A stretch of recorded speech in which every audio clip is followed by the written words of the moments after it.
Hello दोस्तों। आज के इस वीडियो में हम जानेंगे भारत की मिट्टियों के बारे में। जी हाँ दोस्तों, भारत में कौन सी मिट्टी पाई जाती है, कौन कौन सी मिट्टी पाई जाती है, किस क्षेत्र में पाई जाती है। ठीक है, तो इन सभी चीज़ों पे जो है हम एक एक करके प्रकाश डालेंगे। तो चलिए दोस्तों, हम शुरू करते हैं भारत में मिट्टियाँ। आज इस मिट्टी के तहत दोस्तों हम विशेष तौर पर दो मिट्टियों का जो है हम जिक्र करेंगे। एक मिट्टी है जलोढ़ मृदा और दूसरी जो मृदा है वो है लाल पीली मृदा। यानी जो आपको ये स्क्रीन पे देख रहे होंगे ये जलोढ़ मृदा है, ठीक है। और दूसरी जो मृदा है वो है लाल पीली मिट्टी, ये जो आप देख रहे होंगे। यानी इन्हीं दोनों पे मिट्टियों पे जो विशेष तौर पे आज ये वीडियो आधारित होगा, ठीक है। तो दोस्तों चलिए हम शुरू करते हैं। दोस्तों सबसे पहले वीडियो को अंत तक ज़रूर देखें और साथ ही साथ वीडियो को जो है लाइक करें, चैनल को सब्सक्राइब करें और शेयर ज़रूर करें, ठीक है। तो चलिए दोस्तों हम देखते हैं मिट्टी। जैसा कि आप स्क्रीन पे ये भारत का मैप देख रहे होंगे और इसमें आप देख पा रहे होंगे कि अलग अलग चीज़ें अलग अलग कलर से यानी रंगों से दर्शाया गया है कि कौन सी मिट्टी कहाँ पर पाई जाती है, ठीक है। अब थोड़ा सा अगर हम जैसे कि मैंने आपको मैप पढ़ाया था, वीडियो डाला हुआ जीएस एकेडमी में, आप वहाँ जाके देख सकते हैं कि पहाड़ी क्षेत्रों में किस टाइप की मिट्टी पाई जाती होगी, मैदानी क्षेत्रों में किस टाइप की मिट्टी पाई जाती होगी और तटीय क्षेत्रों में किस टाइप की मिट्टी पाई जाती होगी, ठीक है। तो दोस्तों क्योंकि क्या होता है कि जो जहाँ मिट्टी जिस तरह की पाई जाती है उसी तरह की वहाँ पे फसल भी उगती है, और जब फसल भी उस टाइप की उगती है तो खान पान भी उसी टाइप का होता है, ठीक है। तो ये सारी चीज़ें जो है ये मिट्टी इन सभी चीज़ पे जो है आधारित होती है। तो चलिए दोस्तों, तो जो भारतीय कृषि अनुसंधान परिषद है जिसे CSIR कहा जाता है, उसने ये बताया कि भारत में प्रमुख तौर पर 8 प्रकार की मिट्टियाँ जो है पाई जाती हैं। कितनी प्रकार की मिट्टियाँ पाई जाती है? CSIR ने कहा 8 प्रकार की, ठीक है।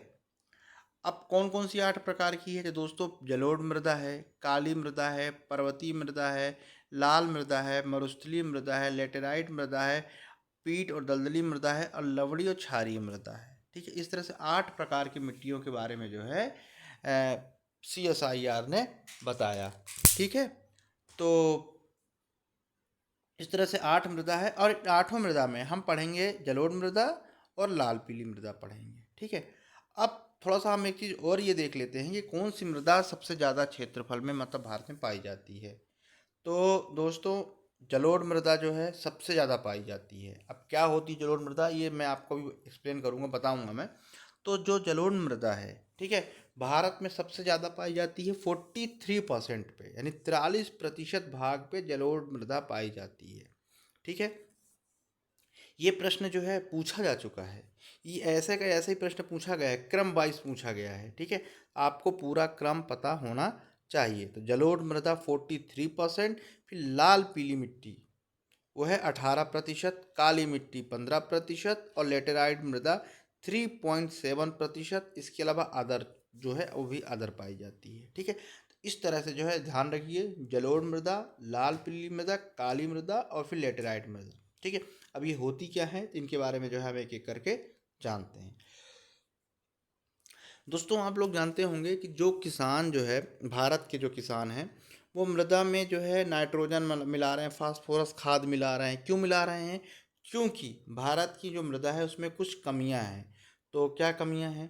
तो भारत की लगभग सभी मिट्टियों में, जो मिट्टी अभी हमने 8 तरह की बताई, सभी मिट्टियों में ह्यूमस, नाइट्रोजन और फास्फोरस की जो है कमी है, ठीक है। इसीलिए हम क्या करते हैं, हम खाद का यूज़ इस्तेमाल करते हैं जिससे नाइट्रोजन मिल सके। ये सारी चीज़ें जो है हम इस्तेमाल करते हैं, ठीक है। तो इन चीज़ को ध्यान रखिएगा।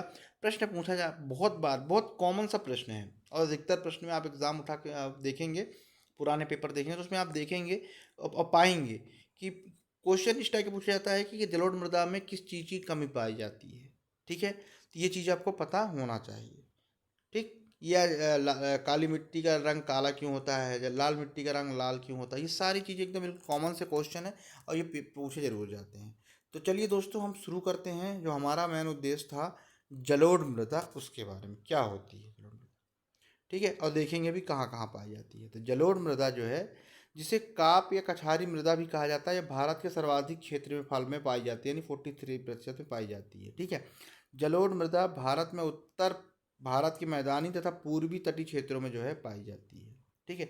अब जलोढ़ मृदा क्या है? तो दोस्तों नदी जो है, नदियों द्वारा प्रति वर्ष बहाकर लाई मृदा को ही जलोढ़ मृदा कहते हैं, ठीक है। जलोढ़ मृदा किसे कहते हैं? जलोढ़ मृदा यही है कि नदियों द्वारा प्रति वर्ष बहाकर लाई हुई मिट्टी जो है जलोढ़ मृदा कहलाती है। ठीक, तो उत्तर भारत में जलोढ़ मृदा जो है सतलुज के मैदान से लेकर ब्रह्मपुत्र मैदानों तक पाई जाती है। ठीक है, मैं आपको अभी एक एक करके पूरा बताऊंगा। पहले एक बार मैं आपको पूरा एक्सप्लेन कर दूं, फिर मैं इसको डायग्राम में बताऊंगा कि कौन सी मृदा कहाँ पर पाई जाती है। ठीक है, तो जो उत्तर भारत है, ठीक है, उत्तर भारत मतलब कौन सा क्षेत्र? मध्य प्रदेश के पूरा ऊपर वाला क्षेत्र, क्योंकि मध्य प्रदेश तो मध्य में स्थित है, इसके ऊपर वाला पूरा क्षेत्र उत्तर प्रदेश, हरियाणा, हिमाचल, पटना, बिहार, ठीक है, उधर झारखंड, ठीक, उत्तराखंड, हिमाचल प्रदेश, हरियाणा, पंजाब, जम्मू कश्मीर, ये पूरा उत्तर वाला क्षेत्र है। ठीक है, तो उत्तर भारत की जलोढ़ मृदा सतलुज के मैदान से लेकर और कहाँ तक? ब्रह्मपुत्र के मैदानों तक जो है पाई जाती है। ठीक है, अब इसके अलावा और कहाँ? तो तटीय मैदानों में भी पाई जाती है। तटीय मैदानों के अंतर्गत जलोढ़ मृदा महानदी, गोदावरी, कृष्णा, कावेरी नदियों के डेल्टा क्षेत्रों में और पश्चिमी तटीय केरला में बहुत सीमित मात्रा और गुजरात क्षेत्र में जो है ये पाई जाती है। ठीक है, अब बारी या थोड़ा सा मैं और इसको एक्सप्लेन कर दूं, इसके बाद मैं आपको बताता हूँ। जलोढ़ मृदा पहाड़ों को काटकर नदियों द्वारा लाई गई और मैदानों में बिछाई गई मृदा होती है। ठीक है, यानी नदियों को पहाड़ों काट के, क्योंकि प्रेशर से बहती है नदी नदी और क्या करती है, अपने साथ बहुत सारी मिट्टी को काटती रहती और बहा कर लेके आती है, मैदानों में छोड़ देती है, क्योंकि मैदानों में नदियों का वेग कम हो जाता है, पहाड़ी क्षेत्र में ज़्यादा रहता है और नदियों नदियों का, और जैसे ही मैदानी क्षेत्र में आई तो उसका वेग स्पीड कम हो जाती है, तो मिट्टी वहीं रह जाती है। ठीक है ना, और वो मिट्टी जो है बहुत उपजाऊ होती है। ठीक है, अब हम इसके बारे में थोड़ा सा हम बाद में जानेंगे कि खादर क्या है और बांगर क्या है। ठीक है, चलिए बता देते हैं, बाद में हम उसको देखेंगे। तो जो 6 नंबर है, तो खादर क्या है? तो नदियों को द्वारा प्रति वर्ष, इसको ऐसे समझिए कि जो जलोढ़ मृदा भी दो प्रकार की होती है, खादर, एक बांगर। ठीक है, बांगर। तो खादर क्या होती है कि जैसे बाढ़ आई और नदियाँ अपने साथ क्या मृदा बहा के लेके आ गई, नहीं, ठीक है, तो जो बहा के लेके आती हैं प्रति वर्ष नदियों मिट्टी बहा के लेके जाती हैं, उसे खादर खादर कहा जाता है। ये बहुत उपजाऊ होती हैं। पर वहीं अगर हम बांगर की बात करें तो बांगर वो नदी, वो मतलब मिट्टी जलोढ़ मृदा है जो एक बार बाढ़ आ गई लेकिन वहाँ दोबारा बाढ़ आई ही नहीं। ठीक है, नवीन मृदा है ही नहीं जलोढ़ की, पुरानी हो गई, वहाँ तक पानी पहुँच ही नहीं पा रहा बाढ़ का। ठीक है, तो खादर वो बांगड़ हो गई, यानी उपजाऊ नहीं होती है। ठीक है, तो अब हम देखते हैं कि जो मैंने इसमें स्लाइड में आपके लिए बनाया है तो उसमें क्या शब्द लिखे हैं। तो नदियों के आसपास वाली मृदा को जलोढ़ मृदा कहते हैं, नदियों के आसपास वाली। ठीक है, वह हर साल नई मृदा होती है क्योंकि नदियाँ प्रतिवर्ष बाढ़ के माध्यम से मिट्टियों को बहाकर लेकर आती हैं, यानी नदियाँ हर साल बाढ़ में नई जलोढ़ मृदा बहाकर लाती हैं। ठीक है, जैसा कि मैंने अभी आपको बताया। और बांगर क्या होती है? नदियों में दूर ऊंचे पुराने जलोढ़ को बांगर कहा जाता है, यानी एक बार बाढ़ आ गई होगी कभी तो पुरानी मिट्टी, वो 10 20 30 साल तक तो वहाँ बाढ़ आई नहीं, तो वो जो मृदा हो गई पुरानी हो गई, तो उतनी उपजाऊ है, वो बांगड़ हो गई। बांगड़ मृदा हर साल नई नहीं होती है तथा उसमें ज़्यादा पोषक तत्व तो नहीं होते हैं, इसलिए बांगड़ खादर की तुलना में कम उपजाऊ होती है। ठीक है, दोनों ही कैसी जलोढ़ मृदा है, लेकिन बांगड़ सबसे ज़्यादा उपजाऊ नहीं होती है और खादर जो है सर्वाधिक उपजाऊ मृदा होती है। क्यों? क्योंकि वो हर साल नई होती रहती है। ठीक है, नदियों द्वारा बहाकर लाई जाती है। अब हम चलिए देखते हैं कि कौन सी मृदा कहाँ, मतलब ये जो जलोढ़ मृदा है ये पाई कहाँ जाती है भारत के नक्शे में, किन किन राज्यों में। तो दोस्तों ये जो क्षेत्र है ना, आप देख रहे होंगे, ये जो क्षेत्र है, इस पूरे क्षेत्र में जो है, इस पूरे क्षेत्र में कौन सी मृदा पाई जाती है? इस पूरे क्षेत्र में पाई जाती है जलोढ़ मृदा, जो हम पढ़ रहे हैं। ठीक है, जलोढ़ सॉइल पाई जाती है। ठीक है, इसके अलावा ये जो क्षेत्र है, तटीय क्षेत्र है, ये तटीय क्षेत्र कावेरी, कृष्णा, कौन कौन से? कावेरी, कृष्णा, गोदावरी, इन्हीं का क्षेत्र है। ये तटीय क्षेत्र है, यहाँ पर भी पाई जाती है।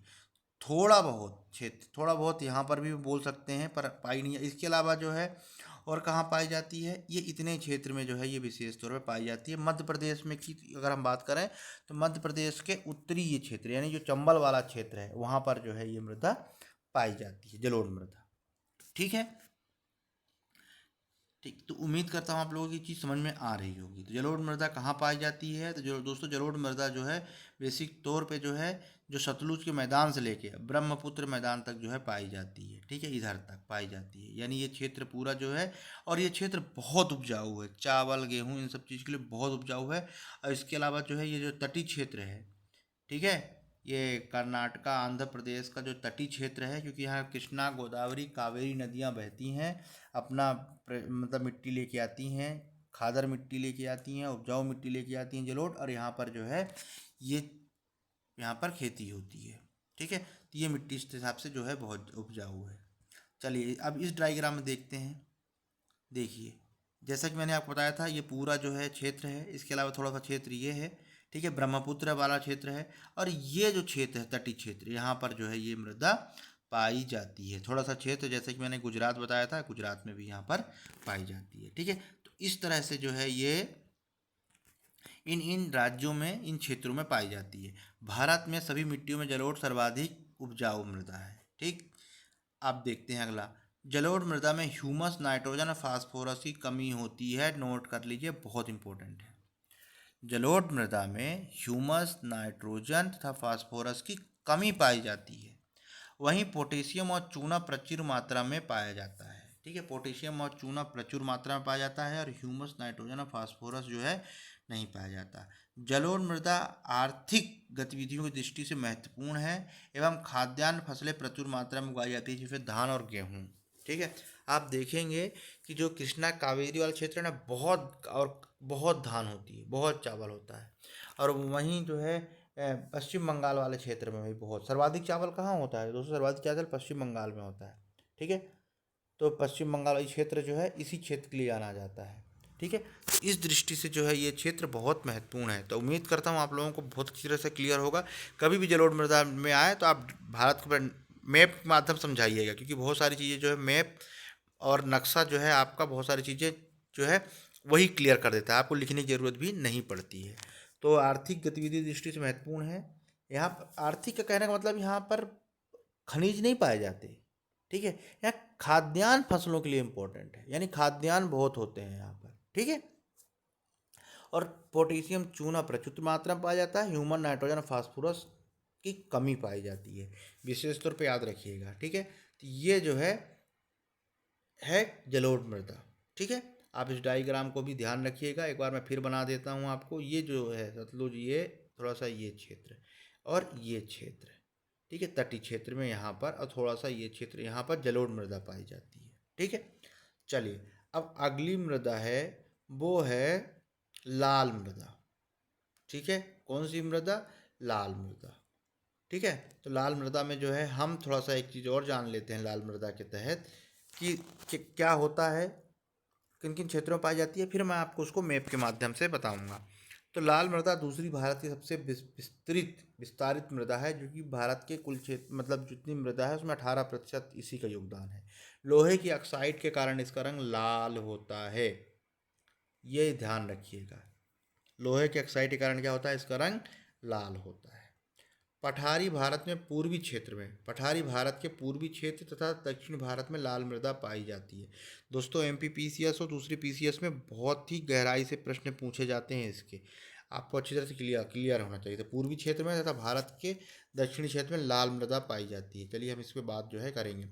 लाल मृदा का विस्तार, लाल मृदा का जो विस्तार है वो तमिलनाडु, तेलंगाना, आंध्र प्रदेश, पश्चिम बंगाल, मेघालय, नागालैंड, छत्तीसगढ़, उड़ीसा, झारखंड, पूर्वी मध्य प्रदेश तथा कुछ कर्नाटक भाग में पाई जाती है। ठीक है, चलिए हम देखते हैं मैप में। कहने का मतलब ये कि ये जो पूरा क्षेत्र है, जैसे जैसे मैं आपको मैप बता रहा हूँ, ये पूरा क्षेत्र है, और ये जो क्षेत्र है नागालैंड, ये वाला है क्षेत्र है। ठीक है, कुछ कुछ जो है यहाँ पर भी जो है ये पाई जाती है। तो इस तरह से जो है ये पूरा जो क्षेत्र है, ठीक है, यहाँ पर कौन सी लाल पीली मिट्टी पाई जाती है? सर्वाधिक लाल मिट्टी जो है तमिलनाडु में पाई जाती है। ठीक है, मध्य प्रदेश के पूर्वी क्षेत्र जो बालाघाट वाला क्षेत्र है ना, यहाँ लाल मिट्टी पाई जाती है। लाल पीली मिट्टी कहेंगे, पूरी तरह से लाल नहीं, लाल पीली मिट्टी जो है पाई जाती है। अब इस डायग्राम में आप देखिए। ठीक है, इस डायग्राम में आप देख पा रहे होंगे कि ये जो क्षेत्र है ना, ये जो पूरा क्षेत्र है ना, ये लाल पीली मिट्टी का ही क्षेत्र है। ठीक है, ये यहाँ पर जो है लाल मिट्टी पाई जाती है। और ये इधर ये नागालैंड, मिजोरम, त्रिपुरा, मेघालय नहीं, त्रिपुरा, मिजोरम, मणिपुर, ये क्षेत्र भी जो है लाल मिट्टी पाई जाती है। तो अब आप अंदाज़ा लगाइए कि कौन से क्षेत्र, कौन से राज्य हो सकते हैं, है ना। तो इसलिए मैं हर अपने वीडियो में ये कहता हूँ कि सबसे पहले ज्योग्राफी पढ़ने से पहले आपको भारत का मैप अच्छी तरह से पता होना चाहिए कि यह यहाँ पर अगर मैं बात करूँ तो यहाँ मध्य प्रदेश ही है, ठीक है। अगर मैं यहाँ पे बात कर रहा हूँ तो ये उत्तर प्रदेश है, तो आपको ऐसा क्लियर क्लियर होना चाहिए, ठीक है। तो ये देखिए, ये पूरा तमिलनाडु का क्षेत्र पूरा भरा पड़ा है, जिससे लाल मिट्टी से। तो हम क्योंकि बात कर रहे थे लाल मिट्टी, लाल पीली मिट्टी, तो ये जो क्षेत्र है ये ऐसा पूरा, ये ऐसा एक गांठ टाइप का है, ठीक है। ये ऐसा, इसके अलावा फिर ये ऐसे आप आ जाइए, ये पूरा क्षेत्र का है लाल मिट्टी का। ये थोड़ा सा जो मैंने ये छोड़ा है ये वाला क्षेत्र, ये जो क्षेत्र है ना, ये तो अभी हमने पढ़ा जलोढ़ मृदा का। इधर लेटेराइट मिट्टी पाई जाती है, पश्चिमी घाट है ना, इस तरफ से पाई जाती है, ठीक है। कुछ क्षेत्र में यहाँ पे केरला में पाया जाता है क्योंकि कुछ नदियाँ बहा के लेके आई जाती हैं जलोढ़ मृदा, बाकी यहाँ पर नहीं है, ठीक है। तो ये जो क्षेत्र है पूरा लाल मिट्टी का है। तो पर लाल मिट्टी जो है बेसिकली तमिलनाडु, तब लाल मिट्टी जो है तमिलनाडु, तेलंगाना, आंध्र प्रदेश, पश्चिम बंगाल, मेघालय, नागालैंड, छत्तीसगढ़, उड़ीसा, झारखंड, पूर्वी मध्य प्रदेश और कुछ भाग कर्नाटक में जो है पाई जाती है। तमिलनाडु में सर्वाधिक लाल मिट्टी पाई जाती है, ठीक है। MPPCS एग्जाम में पूछा गया है कि तमिलनाडु में कौन सी मिट्टी मृदा पाई जाती है, तो वो है लाल मिट्टी। अच्छी तरह से याद रखिएगा। अगला जो है लाल मृदा प्रायद्वीपीय भारत में कम वर्षा वाले क्षेत्रों में पाई जाती है, ठीक। कम वर्षा वाले क्षेत्रों में जो है ये मृदा पाई जाती है। पूर्वी घाट कटा फटा है, जिसके कारण पूर्वी मानसून से कुछ वर्षा इन क्षेत्रों में होती है, ठीक है। पूरी तरह से नहीं होती, लेकिन कटा छटा है तो पूर्वी मानसून से जो है वर्षा होती है। लाल मिट्टी अपेक्षाकृत कम उपजाऊ होती है, अर्थात खाद्यान्नों के लिए ज़्यादा उपयुक्त नहीं है, ठीक है। लाल खाद्यान्नों के लिए उपयुक्त नहीं है, किसके लिए है? खनिजों के लिए उपयुक्त है। किसके लिए है? मिनरल्स के लिए है। आर्द्र दृष्टि से यह संपन्न मृदा संपन्न है, यह खनिजों के भंडार है। अधिकतर खनिज इसी मिट्टी में जो है पाए जाते हैं। आप चाहे बालाघाट को ले लीजिए, ठीक है, तमिलनाडु के क्षेत्र ले लीजिए, कर्नाटक के क्षेत्र ले लीजिए, आंध्र प्रदेश के क्षेत्र ले लीजिए, झारखंड वाला कुछ क्षेत्र है उसको ले लीजिए, यहाँ लाल मिट्टी पाई जाती है। और आप देखेंगे उड़ीसा क्षेत्र ले लीजिए, यहाँ भी बहुत सारे जो है खनन कार्य यहीं होते हैं, ठीक है। तो दोस्तों ये जो है पूरा वीडियो है मिट्टी का पहला भाग था, ठीक है। और इसी तरह से 2 भाग और आएंगे, ठीक है, जिससे हम आराम से समझें, ठीक है, क्लियर हो पूरा। अब कभी भी भविष्य में लाल मिट्टी या जलोढ़ मृदा का आएगा तो आप आसानी से कर पाएंगे। खासकर क्या क्या नोट करने की ज़रूरत है, नोट करने की ज़रूरत है कि आखिर है क्या, कहाँ कहाँ पाई जाती है, किन किन राज्यों में, ठीक है। और इनमें कौन कौन सी कमी पाई जाती है, कौन कौन सी इसमें प्रचुर मात्रा में इसमें ये पाया जाता है, ठीक है। ये सारी चीज़ें जो है आपको क्लियर होना चाहिए। तो चलिए दोस्तों, वीडियो को अंत तक जरूर देखिएगा, ठीक है। साथ ही साथ जो है चैनल को सब्सक्राइब कीजिएगा, शेयर कीजिएगा, ठीक है। और मैं बहुत जल्द आपके लिए अगला वीडियो लेके आऊँगा, ठीक है। तो पढ़ते रहिए। नमस्कार।